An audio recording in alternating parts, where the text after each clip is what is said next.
My name is James Russell. I'm a DevOps engineer here at PlayStation. I've been here about 16 years, it's a very long time. And I will be talking about how to develop applications on the CoreOS system. So let's get started. We'll quickly go over the agenda. I'll just introduce our team and what we do. And then we'll talk about providing a development platform, actually developing on the CoreOS system. And finally, we're going to wrap up with kind of a grab bag of various things that we've learned about Docker while we've been using it. Because CoreOS and Docker are obviously very tightly related. So a little bit about us. This is the PlayStation. PlayStation has a lot of cutting-edge technology. Not only the consoles themselves are state-of-the-art hardware, we've also got a VR system project, Morpheus, that people are really interested in. And what you don't see is in the back end, we also have the very, very large PlayStation network, which keeps millions of gamers happy 24/7. The part that we work on, the part that my team works on, is a very small part of that, which is DevNet. DevNet is our product, it's our game development portal, and I'm part of the DevOps team. And I define my role as being, we own the deployment pipeline to get these services out into production. And we also, in addition to that, we need to support the development teams.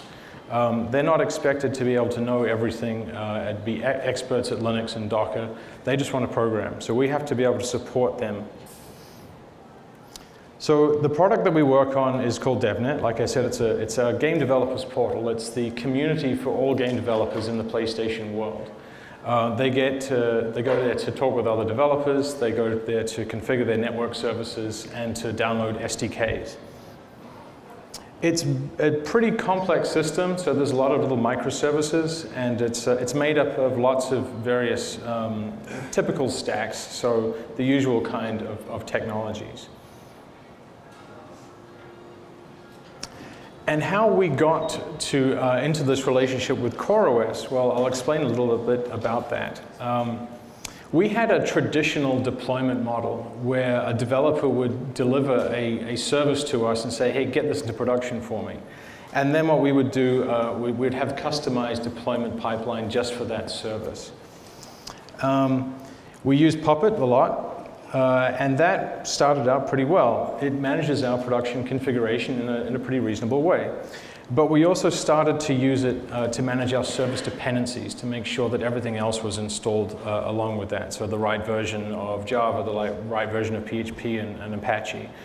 And that's where things started to go wrong. The Puppet manifest started really, really well. We had a very clean design, a very clean architecture. We had a small number of servers to deal with, and everything went just right. You could understand everything. But it didn't evolve very well. And what happened was people would say, I just need this one extra thing added. I need one more thing, and we would tack on something. And eventually, this beautiful house that we had designed from the beginning became like the Winchester Mystery House down in San Jose, just continually evolving, continually building, and eventually no one can really understand what's going on with all of it. It made it very hard to change that. So anytime someone wanted a new service, they would have to, we were scared to change it. We really wanted to start again from scratch. And that's kind of what CoreOS and Docker have allowed us to do. We basically want to solve one problem, not n problems. If we have n services, I don't want to solve n problems, I want to solve one problem. So the graph I've got here is basically that over time, every time you add a new service, a new application into your ecosystem, you've got to add custom tooling for it. And then that gets more complex over time if you're not using a PaaS.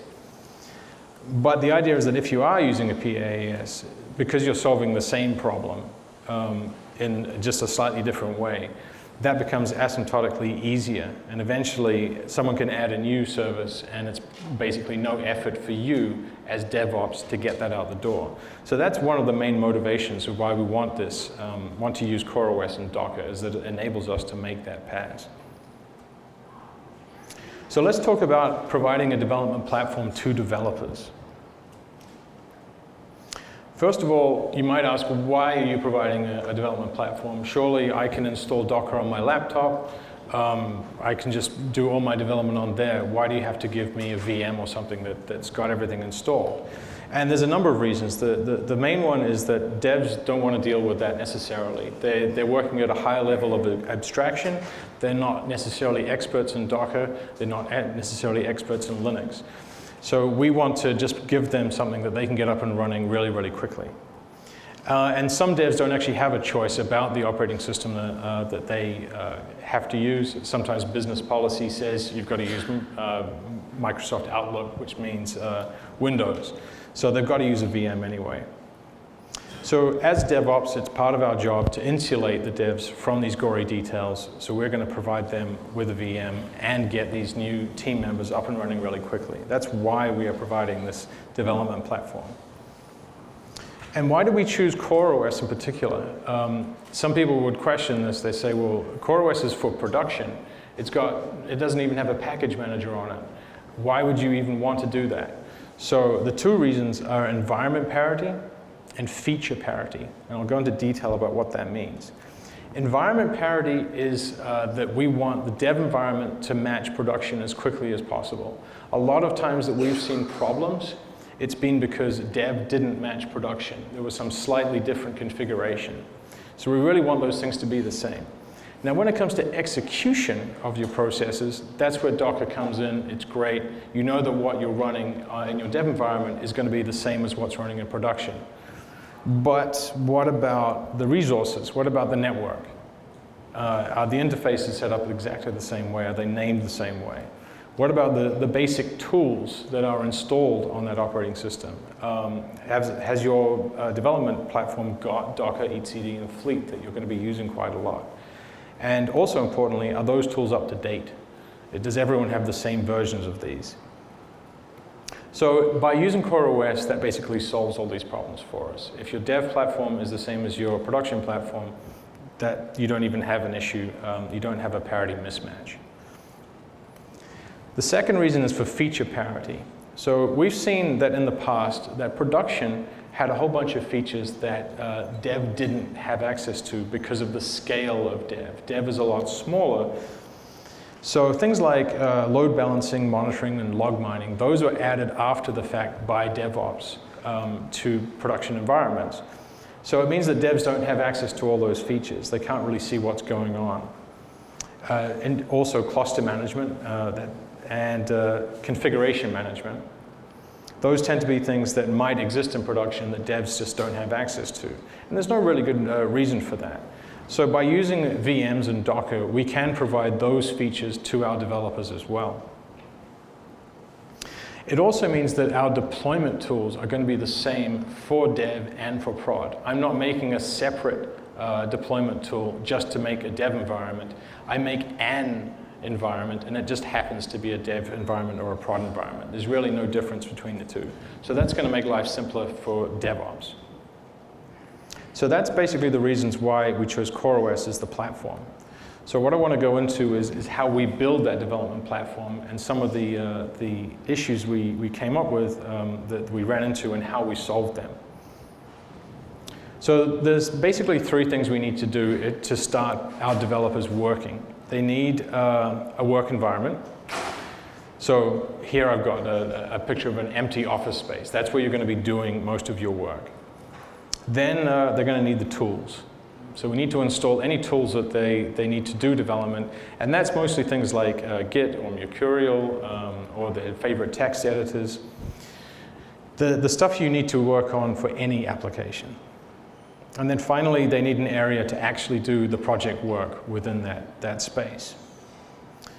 So the way that works with our layout is that we start with the CoreOS base image, and then we make an operating system image inside that is personalized for the developer. They get to choose, because we want developers to be able to choose their own distro of what they want to base their development environment off. And then we're going to enter that with systemd nspawn. If you're not familiar with systemd nspawn, I'll go into that in a little bit of detail in a later slide. And then the project area where they're actually going to work on their stuff, where their source code and their data is going to live, by convention we place that in a separate area we call the workbench. And as you can see in this slide, there's 2 projects going in that workbench. So let's delve into a little bit more detail about what these are and, more importantly, why we've arranged it this way. So the workshop operating system that we've got, the requirements were that basically a developer wants to be able to use their favorite Linux distribution, assuming they know anything about Linux at all. And once they get there, they want to be able to customize those tools with their own configurations and experiment with new tools. So they want to be able to install new packages. As DevOps, we want to be able to reproduce that. At some point, they're going to blow it up and make it unusable. So we want a script to create this for them. So our solution is a set of scripts that is going to build a personalized operating system image for each developer within the CoreOS. We're going to systemd nspawn into it, which is effectively like cherooting into it. And then they've got root inside that sandbox. They can go wild and do anything they like. The way that we build that is fairly straightforward. We've got a vagrant file. We actually just modified the one that you can download off the CoreOS website. And that spins up a CoreOS box. Then we change that to, as soon as it does that, it runs a special script of ours. That script is going to go out to a Git repository that we've got set up. And that Git repository has a directory for every user. Each user stores their configuration and their Docker file in there. The configuration is stuff like their SSH public keys or their editor's configuration. And the Docker file describes how to build that operating system image. So in this case, in this example, we've got Alice. She likes Vim, so she's basing hers off a workshop, the Fedora 20 that we've already installed in our private registry, in our private Docker registry. And then that's going to install the Vim that she likes and install that configuration for her. So once we have created this operating system image, this Docker image, we don't actually use Docker to run it. We're going to use systemd nspawn to run it, and I'll go into why we do that in the next slide. So we're going to export this from Docker. We're just using Docker as a tool here, as a stepping stone to get an operating system image. And then finally we enter it with systemd nspawn. Okay, so what is systemd nspawn? Systemd nspawn is a lot like chroot or Docker in that it runs a process in a very constrained environment. It's bundled with systemd, so you get it when you install CoreOS, and was originally used for testing, just making a small environment so that people could test things in isolation. But we're going to use it slightly differently. In terms of where it sits on the spectrum of how it constrains your processes, chroot is pretty much relegated to just the file system. And it's kind of tricky to use in that it doesn't bind Proxy, dev, and all these other sort of system file systems very well. It's actually better than Docker though, because you do still get more access to the operating system. You get full access to the process ID space, IPC, network, and so on. So it's not as constrained as Docker, but it's better implemented than chroot. So when we launch systemd nspawn, the first thing that developers are going to want to do is access Docker. And so the easiest way to do that is that we're going to bind in the Docker sock. They're also going to need access to the client. And the first problem that we ran into was that people would be installing in this custom operating system, they would install the Docker client. And it would be a slightly different version, or their operating system didn't have an up-to-date package. So they wouldn't talk to the daemon. So by binding in the actual client itself, you get that parity. You're using the same client, the client server that's actually running on the CoreOS system. And it's just one file to mount. You don't have to mount in a whole bunch of other stuff because Docker is compiled with Go, and therefore it's statically compiled, and that means just one file to bind in. That's worked really, really well. So then we've got this workbench area, which is where people actually do their work. And we mounted this outside of this custom operating system. And the reason we did that is because when you call Docker run, you need to do bind mounts often to mount in source code, to mount in data. And the paths that you will need to bind in, figuring out what those paths are can be a little tricky if you're actually inside a chrooted environment. So as you can see in the top example I've got here, if I'm working inside my workshop that's run with systemd spawn, from my point of view, the directory is home core my project.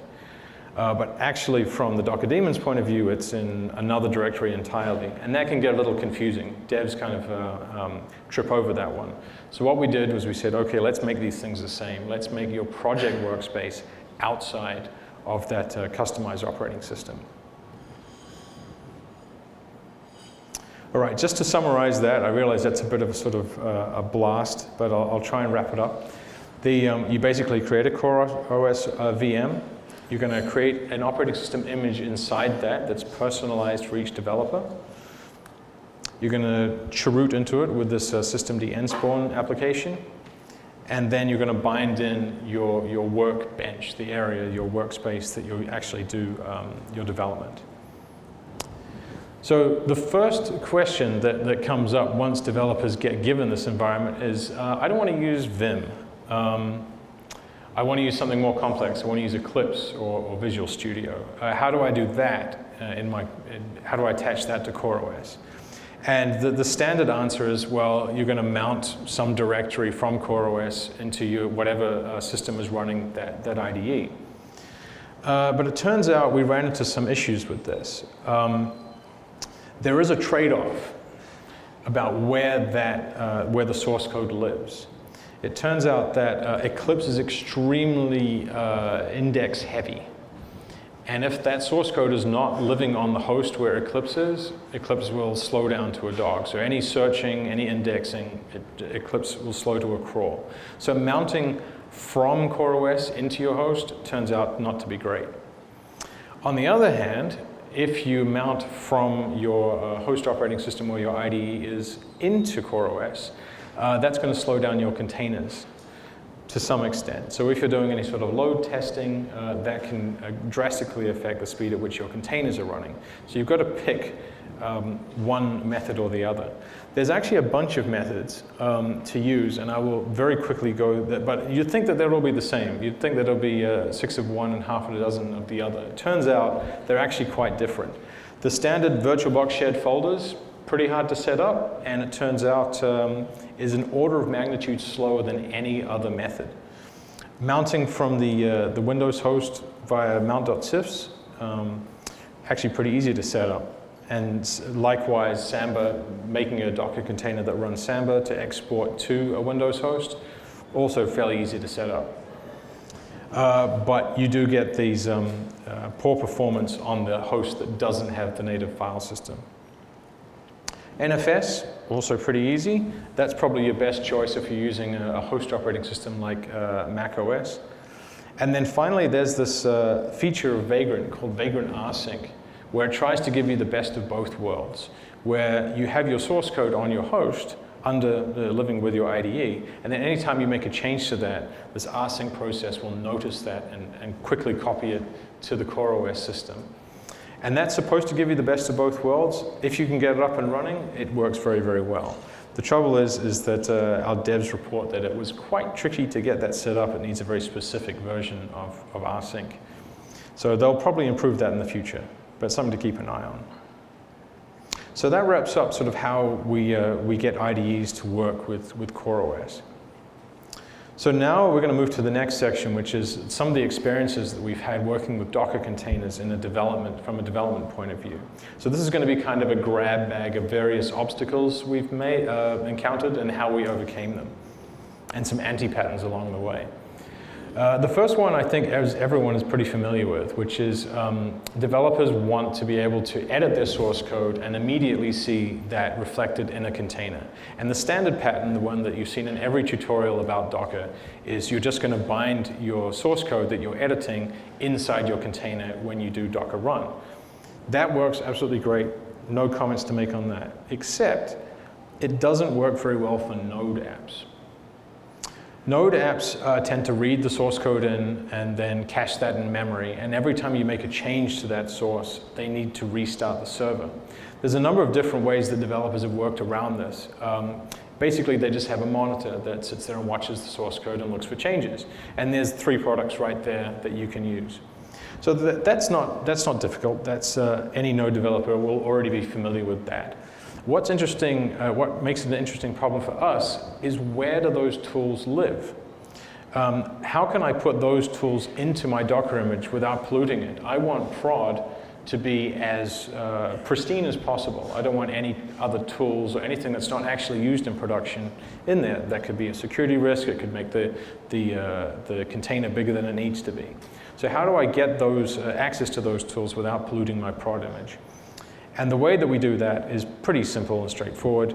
We're just going to build our prod image in the pristine way that we want to, and then use that as a base image, and then add in any other tools that we need to, and change the CMD or the entry point so that now it's loading up this wrapper instead.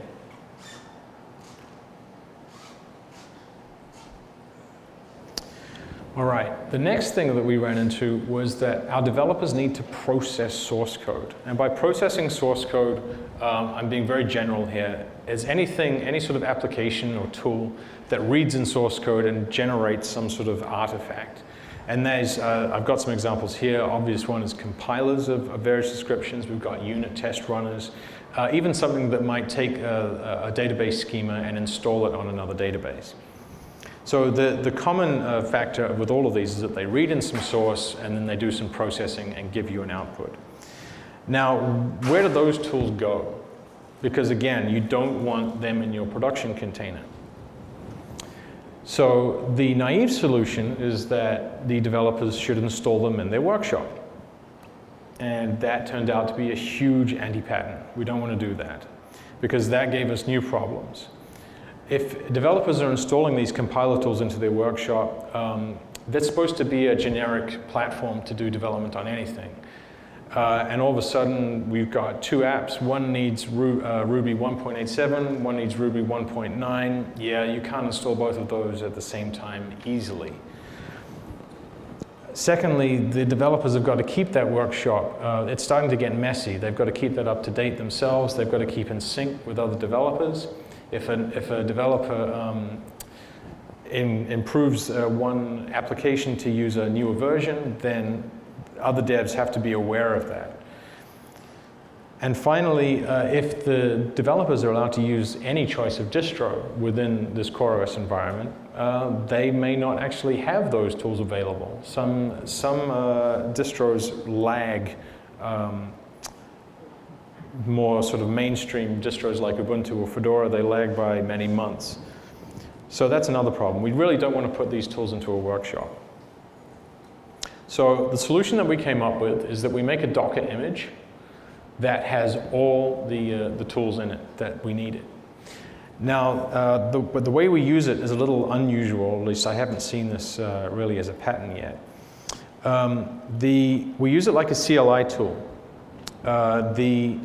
Rather than have most Docker images that I've seen tend to be services that are long-lived. These ones are ephemeral. So you're going to load, run this toolbox image, run your tool, and then it's going to exit and remove itself. I'm not going to go into detail about what all these aspects of the wrapper that I've got here actually do, but I will point out one. As you can see, the first option is -v, where we're binding in the current working directory. As I said before, all these toolboxes are doing, they tend to operate on source code and output something, usually in the same directory. So by binding in the current directory, that gives these toolboxes the opportunity to work on those inputs. So in this example, I can just change directory into my application that I've checked out, my source code there. I'm going to run my convenience wrapper to run my PHP unit tests. Okay, I got the results from that. It's just like running a CLI tool. And then I can run it again to compile my JavaScript. So this also factors into your build processes as well. At build time, your build server needs to access compilers to build all these applications that you've got. And so where do the compilers live? Well, traditionally, as I was saying before, we had a customized build process for every single application. And we had to make sure that all the compilers were installed on the build server. So the process then becomes, make sure the compilers are installed on the build server. We're going to check out that source. You're going to run those compilers to generate your build artifacts, and it's only then that you can run Docker build, because Docker build really, unless you're doing a Docker and Docker solution, is not dynamic enough to be able to run that compiler itself. This is all assuming you really don't want to put your compilers into your production container. So the problem there is that the compilers themselves have pretty complex dependencies, and how do you manage those? You've just shifted the problem somewhere else. So as always, the answer is Docker. So we Dockerize the compiler tools. And then our new build process is really, really simple. You're going to check out your source code, and then the first thing you're going to do is build your compilers. You're going to run that toolbox of compilers over your source to generate those build artifacts. And then finally, you're going to run Docker build.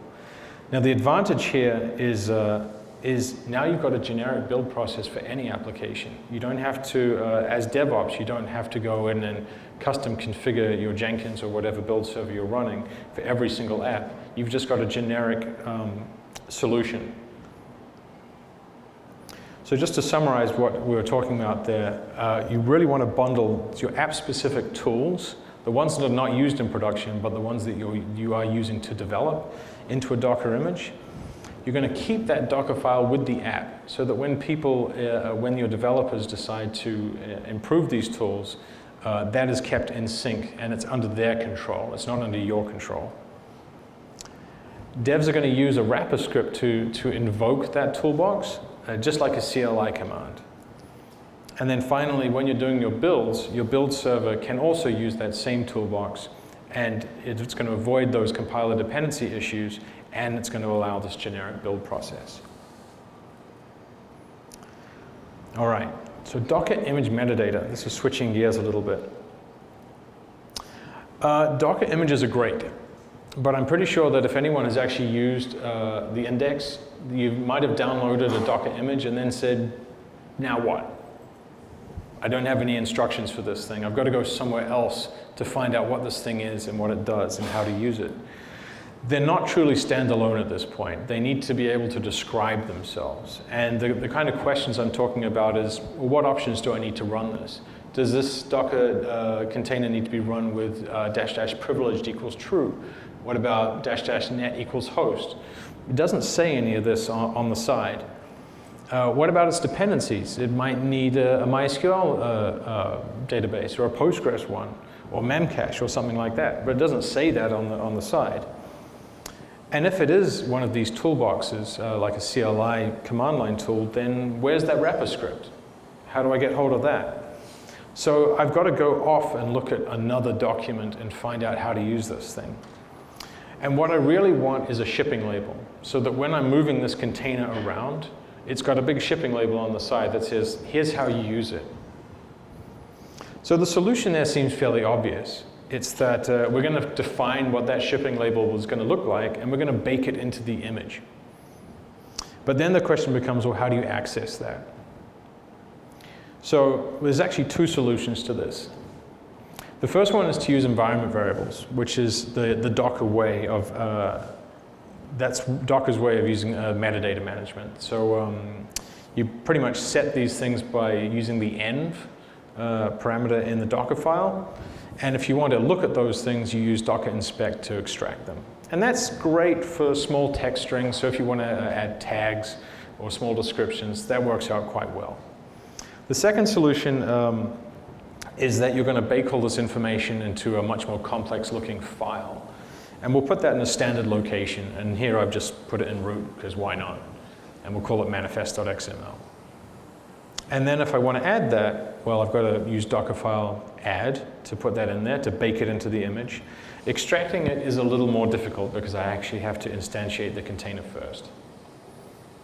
But that is suited to sort of larger and richer data.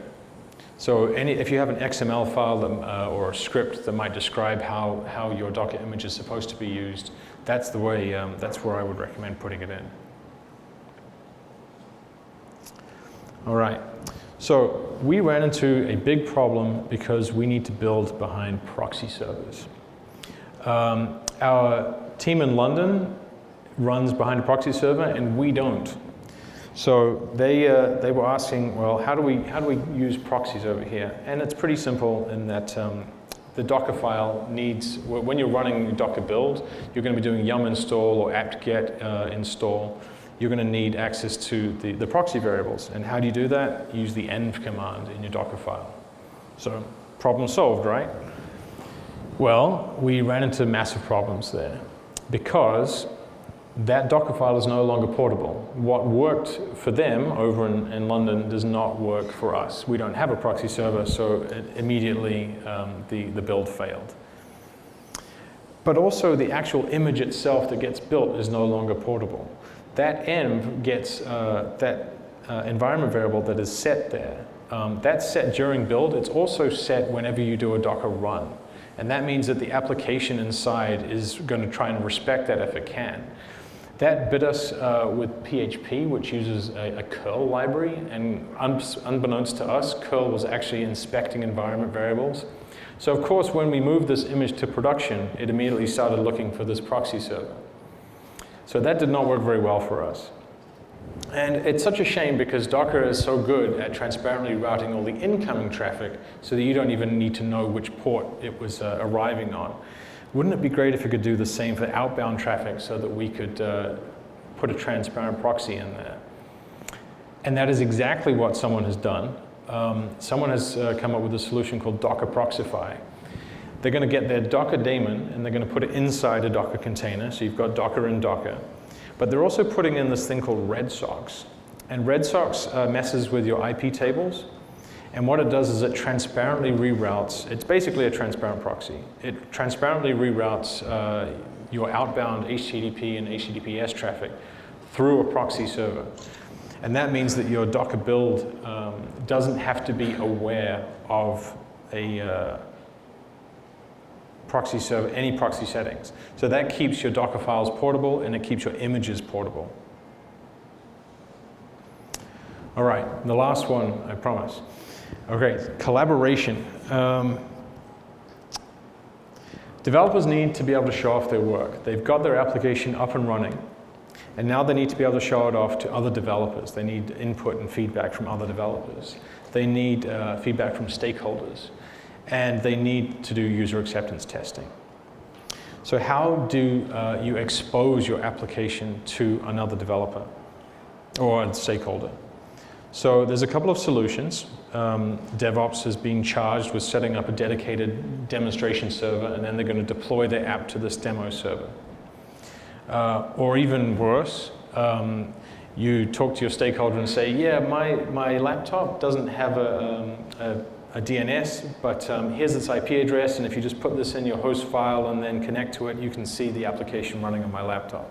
That doesn't work very well. So again, now we have new problems. If I have a dedicated demo server, then I've got to make sure that everyone's got access to that demo server through the firewalls. And if we're using host files, you might be dealing with a stakeholder or some user who has no idea what a host file is. So there's got to be a better way. And there is, and it's called ngrok. So I want to bring this great application to your attention. It's a hosted service, but you can actually, it's also open source, and you can just download it and run it as a private server. And the way that it works is that it has a server and a client that you have set up in advance. You've got your application running over here on the right. I've got app 1. And I asked the ngrok client to establish a tunnel to the server. And the tunnel, the server comes back and says, all right, I've made a DNS entry for you, and I'm going to have this long-lived tunnel. So that URL I'm going to take, and I'm going to send that to whoever I want to look at my application. And then they can just connect to it. And it'll hit the ngrok server. The ngrok server will look at that dynamic URL to know which tunnel to send it through and tunnel it right through to your app. So this cuts through a whole bunch of problems with firewalls, with DNS entries, and just makes it really easy to show your demo off to anyone else. All right, so finally coming to the end. Just to summarize what we've been talking about. So we've been talking about using CoreOS as our development platform, not just as our production platform. It does require some tricks to get it working, but the benefits are worth it because we get that environment parity. And we also get the automatic updates, which is very important for us. In order to achieve that, you really have to arrange your tools and your workspace in that particular way. This presentation, by the way, we are putting on the web afterwards, so you don't have to worry about furiously taking down notes. And just a few final thoughts. As DevOps, we've seen that you've got to treat Docker as a primitive. Basically, developers don't want to know about Docker. They want to know about the tools that will get their applications up and running. So use that as a low-level thing, and you hide that from developers. We want to aim to use, to build these generic tools. Again, if we have N services, we also had N solutions to those problems. What we want to have is N services and one solution to all those problems. That's going to make us work faster and better. And it means that someone can come in with a brand new service, which is very likely for us, and we can get that up and running and building for them extremely quickly. All right, that brings it to an end. So I think we'll have about 5 minutes of Q&A before the next session. All right. Thank you.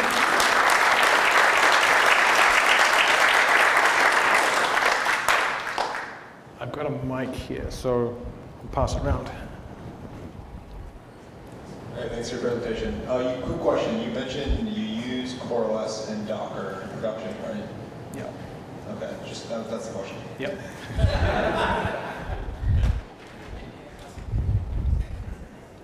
Oh. Sorry about that.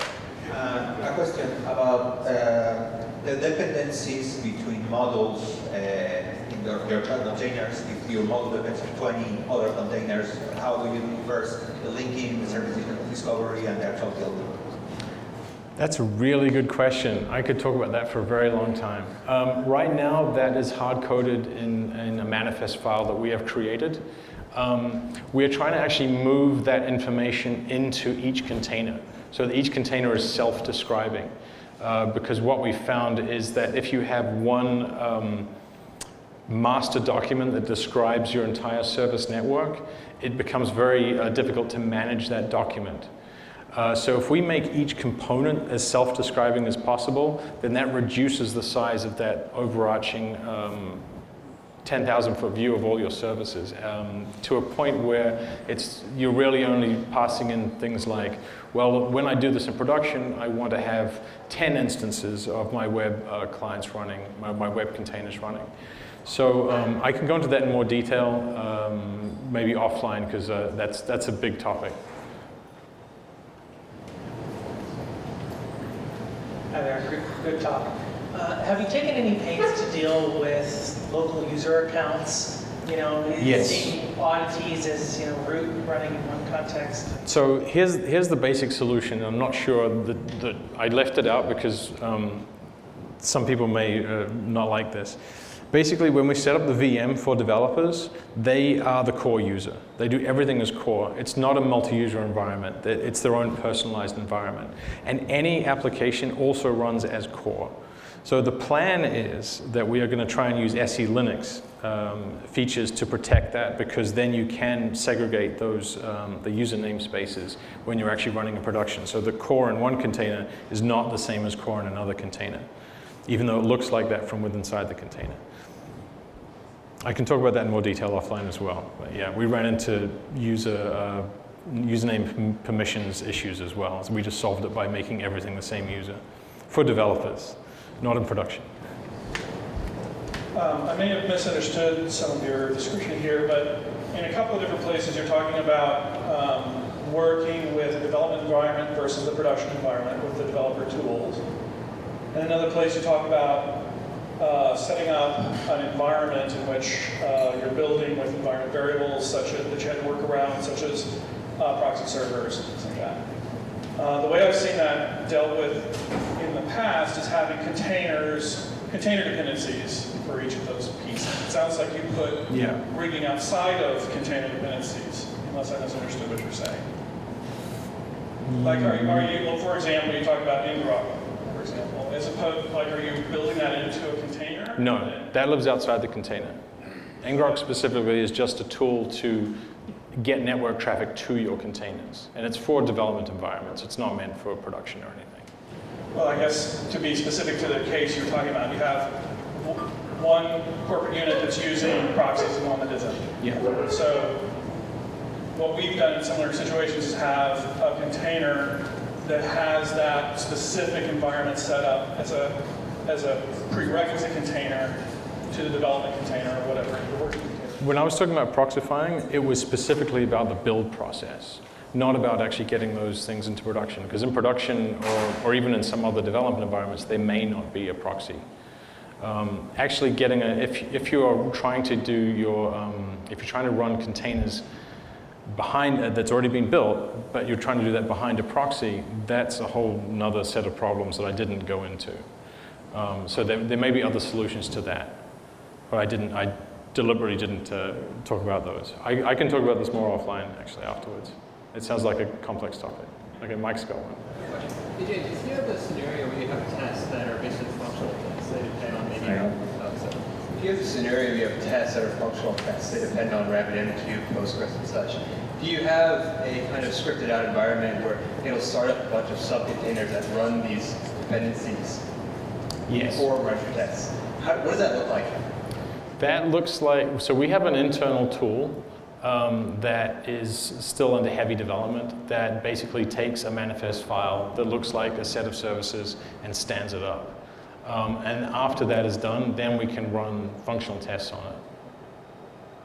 But that tool is, the thing is, we've been developing this for a while, and I'm looking at all these orchestration tools that are out there now, and I'm seeing we're duplicating a lot of work. Everyone is solving exactly the same problem. And I think the last time I looked, there was something like 15 different orchestrators out there.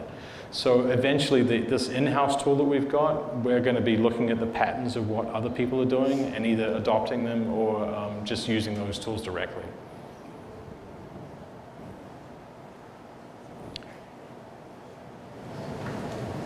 When you talked about the file syncing issues to containers, you laid out lots of different scenarios, but I didn't hear which one you actually picked.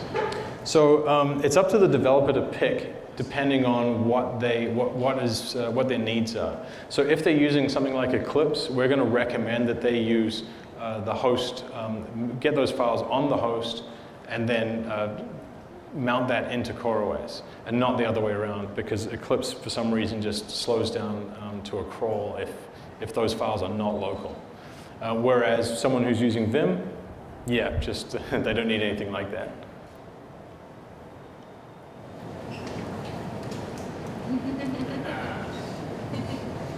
So you mentioned in one of the slides that you were using systemd nspawn kind of extensively for this. Yep. What were some of the major drivers and benefits for using systemd nspawn over just using Docker raw by itself? So at the time when we did this, Docker was a little less flexible. I think it was Docker 1.1 I think we were using. And it wasn't possible at that time to turn off. You can, these days with Docker, you can actually turn off some of the constraints on the command line when you run a container. And at the time when we did this, you couldn't do that. So Docker was a little too, it constrained everything when we started using systemd nspawn. We wanted access to the PID namespace. We wanted access to the network. And it wasn't easy to do that with Docker at the time. It's easier to do that with Docker, but even if you could turn off those constraints, Docker is always going to be running its file system on top of BTRFS. And that's something that systemd nspawn doesn't worry about. You just point it at the regular, was it X4 that's on CoreOS? Yeah, the regular file system that's on CoreOS, and it uses that. So any changes that are made are instantly written to the file system, and they're persistent, and developers don't have to worry about accidentally deleting their container and nuking a whole bunch of work.